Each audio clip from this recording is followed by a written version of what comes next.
Lecture de l'histoire de la rédemption. Chapitre 10. Abraham et la postérité promise.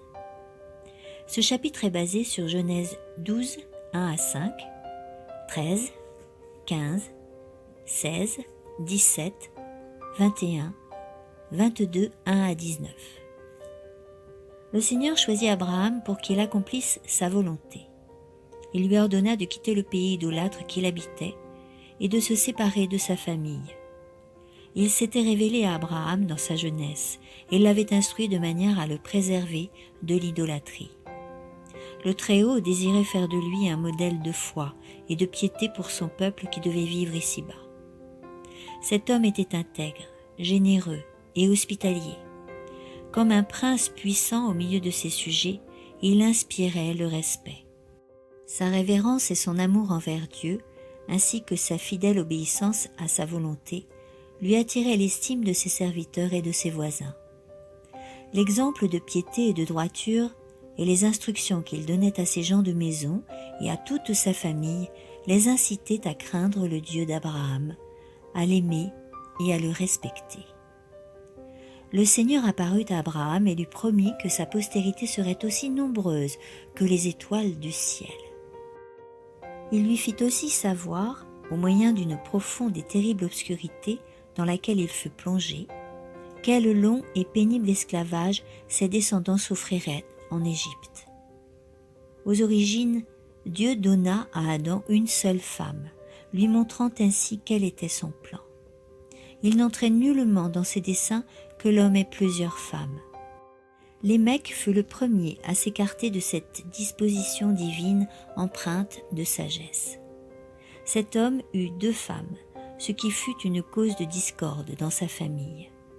L'envie et la jalousie de ses 2 épouses le rendit vraiment malheureux. Quand les humains commencèrent à se multiplier sur la face de la terre et que des filles virent le jour, ils en prirent pour femmes parmi toutes celles qu'ils choisirent. Tels furent les grands péchés des antédiluviens qui attirèrent sur eux la colère divine. Cette coutume se perpétua après le déluge et devint si courante que même des hommes justes l'adoptèrent. Ils eurent, eux aussi, plusieurs femmes. Mais ce n'en était pas moins un péché, car ces hommes se corrompirent et s'écartèrent en cela du plan de Dieu. Le Seigneur dit à Noé et à sa famille, qui trouvèrent refuge dans l'arche, « J'ai constaté que tu es le seul parmi tes contemporains à m'être fidèle. » Genèse 7:1. Noé n'avait qu'une seule épouse, et la discipline de leur unité familiale était bénie par Dieu. C'est parce que les fils de Noé étaient justes qu'ils furent admis dans l'arche au même titre que leur père. L'Éternel n'a jamais approuvé la polygamie. Elle est contraire à sa volonté, et il savait qu'une telle pratique détruirait le bonheur de l'homme. La paix d'Abraham fut grandement troublée à cause de son union avec Agar. Incrédulité à l'égard des promesses divines. Après qu'Abraham se fut séparé de Lot, le Seigneur lui dit « Porte ton regard depuis le lieu où tu es, vers le nord et vers le sud, vers l'est et vers l'ouest. Tout le pays que tu vois, je le donnerai à toi et à tes descendants pour toujours. Je rendrai tes descendants si nombreux que personne ne pourra les compter, pas plus qu'on ne peut compter les grains de poussière sur le sol. » Le Seigneur apparut à Abraham et lui dit « N'aie pas peur, Abraham. Je suis ton protecteur et je te donnerai une grande récompense. » Abraham répondit « Seigneur mon Dieu, à quoi bon me donner quelque chose? Je suis sans enfant, tu ne m'as pas accordé de descendant. Mon héritier, celui qui recevra mes biens, c'est Eliezer de Damas, un de mes domestiques. » Genèse 13, 14 à 16, 15, 1 à 3. Puisqu'Abraham n'avait pas de fils, il avait tout d'abord pensé qu'Eliezer, son fidèle serviteur, deviendrait son fils adoptif et son héritier. Le Seigneur fit alors savoir à Abraham que ce serviteur ne serait pas son fils ni son héritier, mais qu'il aurait un fils de sa propre chair. Puis il, le Seigneur, fit sortir Abraham de sa tente et lui dit « Regarde le ciel et compte les étoiles si tu peux. » Et il ajouta « Comme elles, tes descendants seront innombrables. » Genèse 15, 5. Si Abraham et Sarah avaient attendu avec confiance que la promesse d'avoir un fils se réalise, ils se seraient évité bien des soucis. Ils croyaient que la promesse divine était certaine, mais ils ne pouvaient pas croire que Sarah, vu son âge, puisse avoir un fils. Sarah suggéra à son mari de recourir à un moyen qui, selon elle, permettrait à la promesse de Dieu de se réaliser, et elle supplia Abraham de prendre Agar comme épouse. En cela, ils manquèrent l'un et l'autre de totale confiance en la puissance de Dieu. Du fait qu'il écouta Sarah et qu'il prit Agar comme épouse, Abraham échoua dans l'épreuve de foi en la puissance illimitée du Seigneur à laquelle il avait été soumis, et il en résulta pour lui et pour Sarah bien des souffrances morales. Dieu voulait éprouver la confiance du patriarche dans les promesses qui lui avaient été faites. L'arrogance d'Agar. Agar devint hautaine, présomptueuse, et traita sa maîtresse avec mépris. Elle était fière à l'idée de devenir la mère du peuple nombreux que Dieu avait promis à Abraham. Celui-ci dut écouter les plaintes de Sarah au sujet du comportement d'Agar, et il se vit reprocher d'avoir mal agi. Attristé, Abraham dit à Sarah qu'Agar était sa servante. Elle était en son pouvoir, mais que pour sa part il refusait de la renvoyer, car elle devait donner le jour à son enfant, celui par qui la promesse devait s'accomplir. Et il ajouta qu'il n'aurait pas pris Agar pour épouse si Sarah elle-même ne le lui avait pas instamment demandé. Abraham dut à nouveau écouter les récriminations de Sarah à propos de l'attitude de dénigrement de sa servante, ce qui le plongea dans la perplexité. S'il essayait de corriger les fautes d'Agar, il ne ferait qu'augmenter la jalousie et le mécontentement de Sarah, sa propre épouse, qu'il aimait profondément. De son côté, Agar décida de s'enfuir loin de sa maîtresse. Mais un ange de l'Éternel lui apparut d'abord pour la réconforter, ensuite pour lui reprocher son arrogance et pour l'engager à retourner auprès de sa maîtresse et à se soumettre à elle. Après la naissance d'Ismaël, le Seigneur se révéla de nouveau à Abraham et lui dit « Je maintiendrai mon alliance avec toi, puis après toi avec tes descendants, de génération en génération, pour toujours. » Genèse 17, 7. Ainsi, l'Éternel réitéra, par l'intermédiaire de son ange, la promesse selon laquelle Sarah aurait un fils, et qu'elle deviendrait la mère de beaucoup de nations. Verset 6. Mais Abraham ne comprenait pas encore le sens de cette promesse divine. Pour l'heure, sa pensée était fixée sur Ismaël, comme si de ce dernier naîtraient les nombreuses nations promises. Le patriarche s'écria dans un élan d'affection pour ce fils, « Pourvu qu'Ismaël vive et que tu t'intéresses à lui, je n'en demande pas plus. » Genèse 17, 18. Cependant, la promesse fut rappelée de manière formelle à Abraham. « Certainement Sarah, ta femme, t'enfantera un fils, et tu l'appelleras du nom d'Isaac. J'établirai mon alliance avec lui comme une alliance perpétuelle. » Genèse 17, 19. Des anges furent envoyés une deuxième fois auprès d'Abraham, tandis qu'il se rendait à Sodome pour détruire cette ville, et ils rappelèrent de façon plus précieuse encore la promesse selon laquelle Sarah aurait un fils. Le fils promis. La naissance d'Isaac, qui remplit de joie Abraham et Sarah, rendit Agar profondément jalouse. Ismaël avait appris par sa mère qu'il serait particulièrement béni de Dieu en tant que fils d'Abraham et qu'il deviendrait l'héritier promis. Ismaël partagea les sentiments de sa mère et fut irrité de voir la joie manifestée lors de la naissance d'Isaac. Il le méprisa, car il crut qu'on lui préférait Isaac. En voyant les sentiments qu'Ismaël manifestait à l'égard de son fils Isaac, Sarah fut douloureusement affectée. Elle fit part à Abraham de l'attitude méprisante d'Ismaël à son égard et à l'égard d'Isaac, et il lui dit « Chasse cet esclave et son fils. Celui-ci ne doit pas hériter avec mon fils Isaac. » Genèse 21, 10. Le patriarche fut profondément affligé par cette demande. Après tout, Ismaël était son fils, et il l'aimait. Comment pourrait-il s'en séparer? Totalement désemparé, il implora l'aide de Dieu. Et le Seigneur lui dit, par l'intermédiaire de ses anges, d'accéder à la demande de Sarah, sa femme, et de ne pas permettre que ses sentiments pour son fils ou pour Agar l'en empêchent. C'était du reste le seul moyen de rétablir l'harmonie et le bonheur dans sa famille. L'ange ajoutait une promesse réconfortante. « Bien que séparé de la maison de son père, Ismaël ne mourrait pas et ne serait pas abandonné de Dieu. Il serait protégé parce qu'il était fils d'Abraham et il deviendrait le père d'une grande nation. Abraham fit preuve de grandeur d'âme et de bienveillance lorsqu'il intercéda avec ardeur en faveur des habitants de Sodome. Son caractère fort souffrit beaucoup.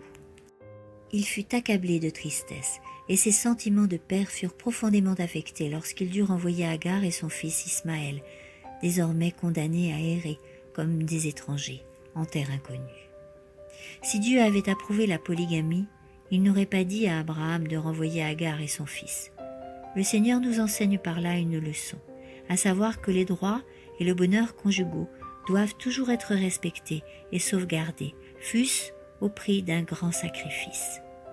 Sarah étant la première, et donc la seule femme légitime d'Abraham, il possédait des droits exclusifs d'épouse et de mère au sein de sa famille. Elle respectait son mari, l'appelait son Seigneur, mais se refusait à partager ses affections avec Agar. Dieu ne la blâma pas de son comportement. En revanche, les anges reprochèrent à Abraham d'avoir douté de la puissance de Dieu, d'avoir pris Agar pour femme et d'avoir espéré que par elle, la promesse divine s'accomplirait. L'épreuve suprême de la foi. Puis le Seigneur jugea bon de tester la foi d'Abraham en le soumettant à une redoutable épreuve. S'il avait passé avec succès le premier test en attendant patiemment que la promesse soit accomplie en faveur de Sarah, et s'il n'était pas allé auprès d'Agar, il n'aurait pas été nécessaire qu'il soit soumis à l'épreuve la plus sévère qui ait jamais été imposée à l'homme. Dieu dit à Abraham, « Prends ton fils Isaac, ton fils unique que tu aimes tant. Va dans le pays de Moria, sur une montagne que je t'indiquerai, et là, offre-le-moi en sacrifice. » Genèse 22, 2. Abraham ne douta pas et n'hésita pas. De bon matin, il prit 2 de ses serviteurs et Isaac, son fils, se munit de bois pour l'Holocauste et se dirigea vers l'endroit que le Seigneur lui avait indiqué. Sachant que l'affection de Sarah pour son fils la conduirait à douter de Dieu et à retenir Isaac, Abraham ne révéla pas à son épouse le véritable motif de son voyage. De son côté, le patriarche ne permit pas à ses sentiments paternels de le dominer et de le conduire à se révolter contre Dieu. Pourtant, l'ordre divin fut formulé en des termes qui étaient de nature à le troubler au plus profond de son âme.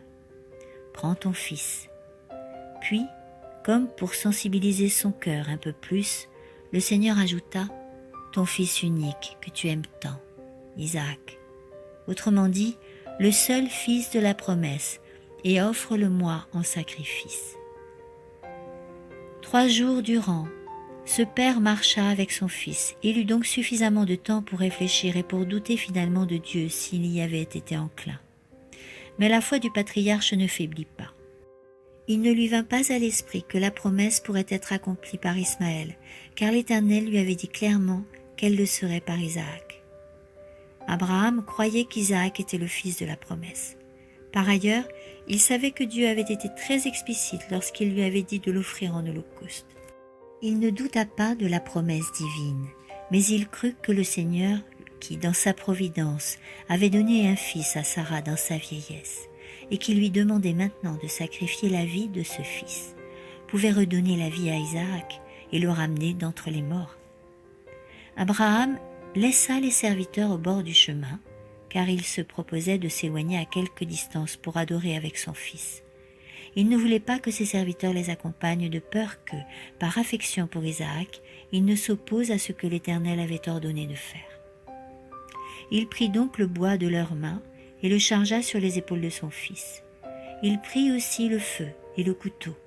Le saint homme s'apprêtait donc à accomplir la terrible mission que Dieu lui avait confiée. Père et fils marchèrent tous deux ensemble. Isaac s'adressa à son père, Abraham. Celui-ci répondit, « Oui, je t'écoute, mon fils. Nous avons le feu et le bois, dit Isaac. Mais où est l'agneau pour le sacrifice ?» Abraham répondit, « Mon fils, Dieu veillera lui-même à procurer l'agneau. » Ils continuèrent d'avancer ensemble. Genèse 22, 7, 8. À la fois décidé, grave, aimant et affligé, le père avançait aux côtés de son fils.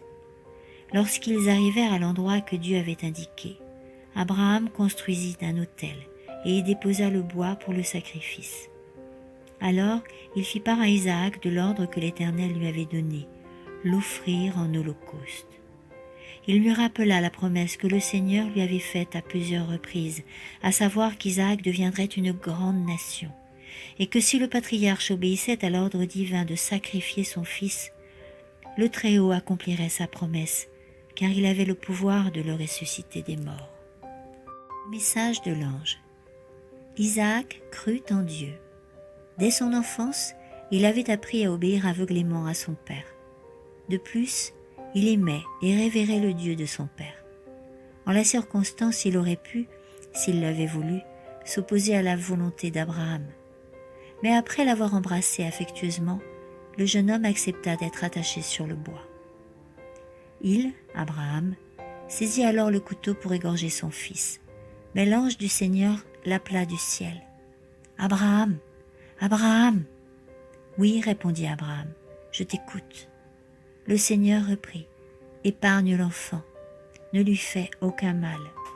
Je sais maintenant que tu respectes mon autorité. Tu ne m'as pas refusé ton fils unique. » Abraham aperçut alors un bélier retenu par les cornes dans un buisson. Il alla le prendre et l'offrit en sacrifice à la place de son fils. Genèse 22, 10, 13. Ainsi, Abraham avait passé victorieusement l'épreuve, et sa fidélité avait réparé son manque de foi totale en Dieu, ce qui l'avait poussé à prendre Agar comme épouse. Après cette manifestation de foi et de confiance, le Seigneur lui réitéra une fois encore sa promesse. Du ciel, l'ange du Seigneur appela Abraham une seconde fois. Il lui dit : « Le Seigneur déclare ceci. Parce que tu as agi ainsi et que tu ne m'as pas refusé ton fils unique, je jure de te bénir en rendant tes descendants aussi nombreux que les étoiles dans le ciel ou les grains de sable au bord de la mer. Tes descendants s'empareront des cités de leurs ennemis. À travers eux, je bénirai toutes les nations de la terre parce que tu as obéi à mes ordres. » Genèse 22, 15, 18. Suite de la lecture de l'histoire de la rédemption au chapitre 11 dans le prochain audio.